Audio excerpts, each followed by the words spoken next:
a primeira série de conferências curtas sobre autores que influenciaram toda a literatura universal. Estamos aqui com o nosso outro idealizador do projeto, Nicolas Oliani. Boa tarde, Nicolas. Boa tarde a todos os que assistem o nosso canal. Sejam todos muito bem-vindos ao Oráculo Literário, essa nova plataforma idealizada por nós, que promove uma divulgação da literatura, seja a nível nacional ou a nível mundial. Quem visualizou o nosso perfil, seja no Instagram, no Facebook, né, em outras plataformas, próprio no YouTube, encontrou com o seguinte slogan, né? Uma plataforma multifuncional de crítica e tradução literária sem frescura e sem marca-páginas com bichinhos. Por que isso? Por que nós decidimos fazer essa plataforma de uma forma mais séria e mais concreta? Tanto eu quanto o Nicolas, inclusive foi o Nicolas que trouxe essa ideia, né? E eu abracei, e outras pessoas também abraçaram, que virão futuramente em novos programas, porque sentimos necessidade de uma produção mais séria, mais completa, porque hoje os vídeos que nós vemos em blogs no YouTube, eles são muito superficiais, ou eles contam apenas com o enredo da obra, não é? Eles não se aprofundam muito em história do autor, em história da literatura e principalmente em teoria literária.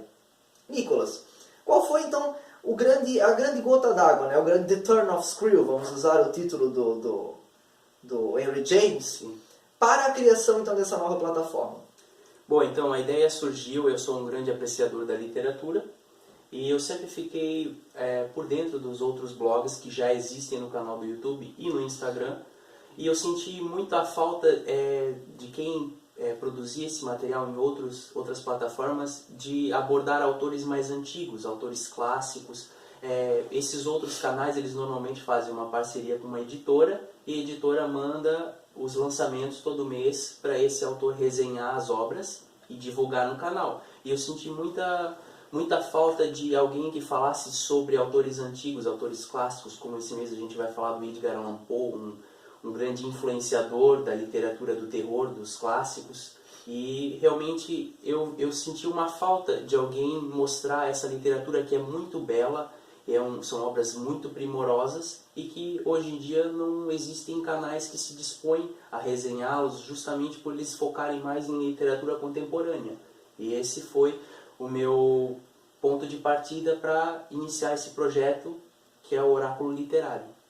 Sim, e eu abracei esse convite instantaneamente quando o Nicolas me convidou, porque realmente endosso as palavras dele, inclusive acrescento que muitas editoras têm trabalhado em produções magníficas, né, de autores clássicos, não é? Por exemplo, eu vou citar nomes, foda-se, a Nova Fronteira, por exemplo, tem lançado os clássicos de ouro agora, com Os Mandarins, da Simone de Beauvoir, O Deserto dos Tártaros, do Dino Buzzati, que é um livro que há muito não é publicado, né? A última edição dele foi da Rio Gráfica, que, se eu não me engano, é de 1972, certo? É um livro muito antigo. E ele até então ficou ali naquele plasma, sabes? Uhum. E outros, como por exemplo, alguns autores que nós comentaremos futuramente, como a Flannery O'Connor, né, que é uma grande autora norte-americana que foi publicada só pela Cosac Naif, a extinta Cosac Naif, que nós falaremos futuramente sobre ela também.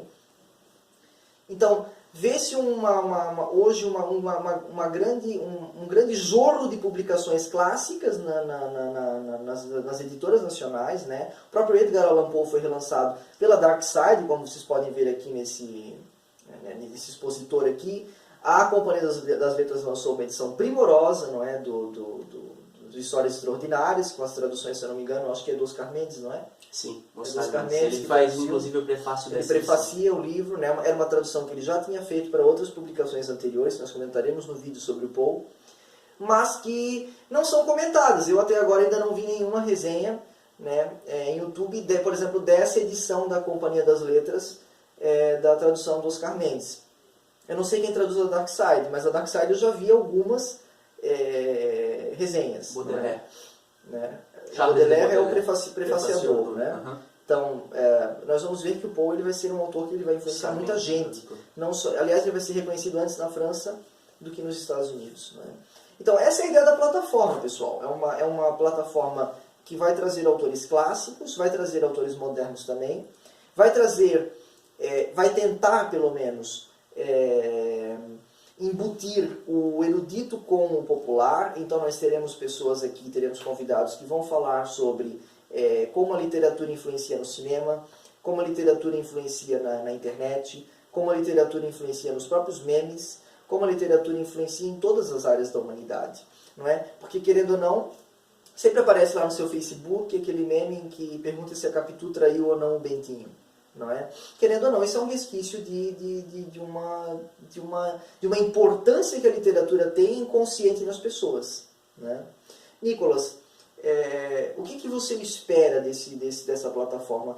Como que você vê o leitor hoje brasileiro? Qual o perfil do leitor brasileiro? Olha, na verdade o perfil do leitor brasileiro hoje, ele está mais voltado à literatura contemporânea, não muito voltado aos clássicos, mas eu sinto que as editoras brasileiras elas têm um grande déficit, como você mesmo citou, a ausência de traduções de certas obras. Por exemplo, eu vou citar uma que não faz parte da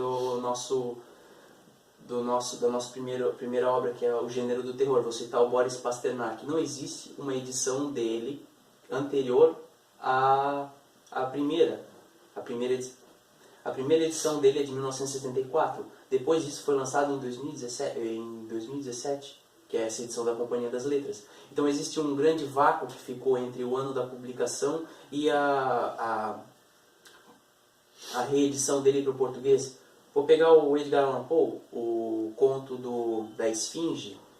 Eu, particularmente, tive muita dificuldade em achar esse conto, porque nos livros, até mesmo esses que nós trazemos aqui, não apresentam esse conto.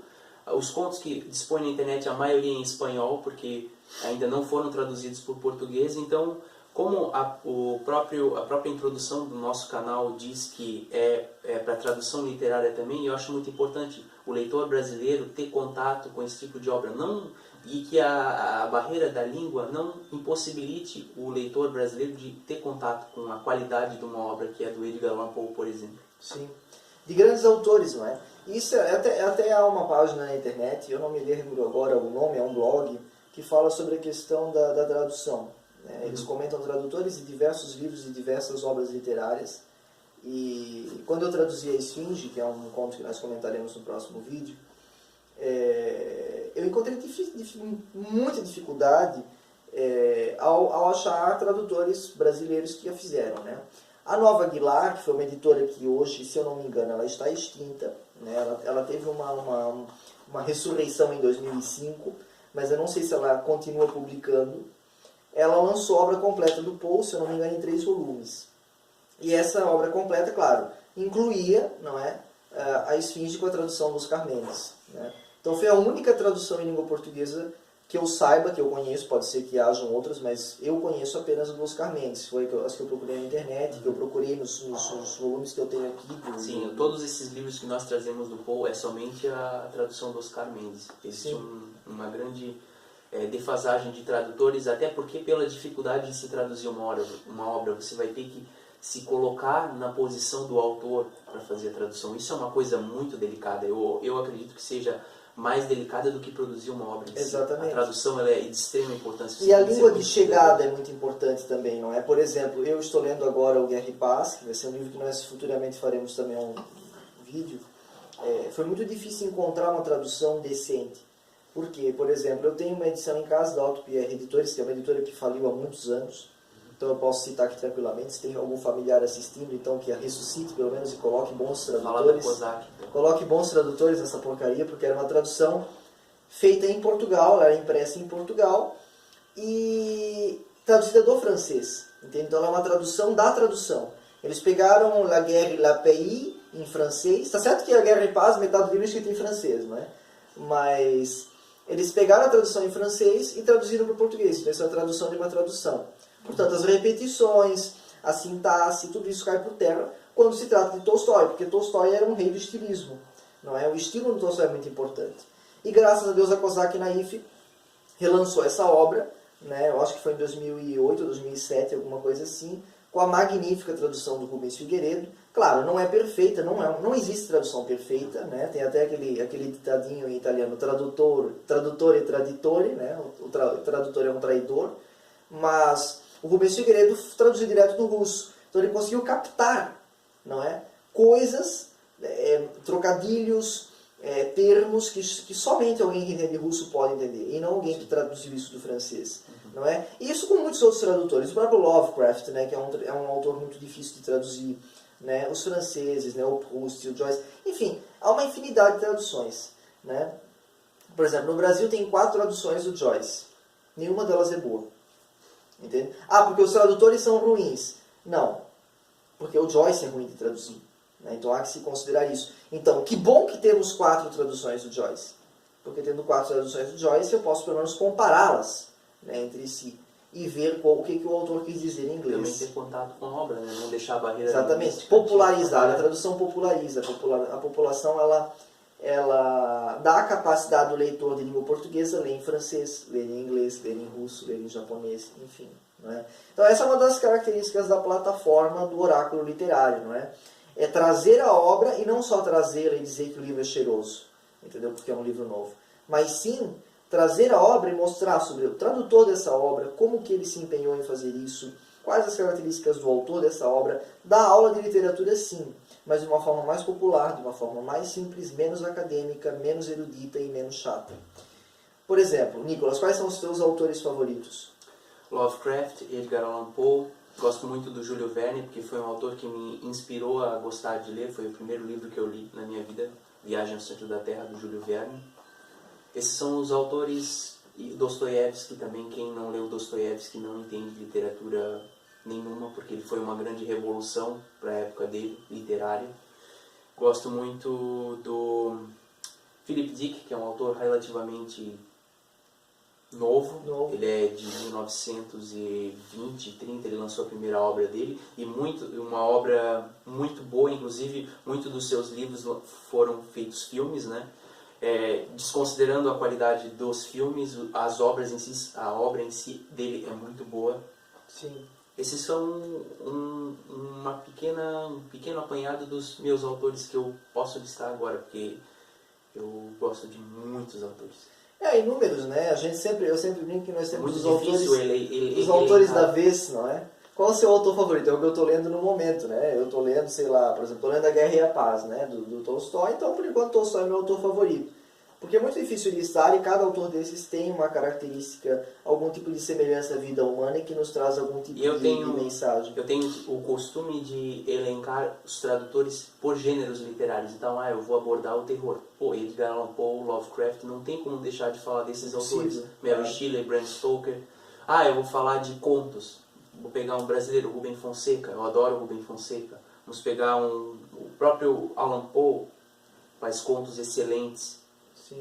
Romances, Sir Arthur Conan Doyle, os romances dele são muito bons. Sim, e isso, o próprio Franz Kafka, não é?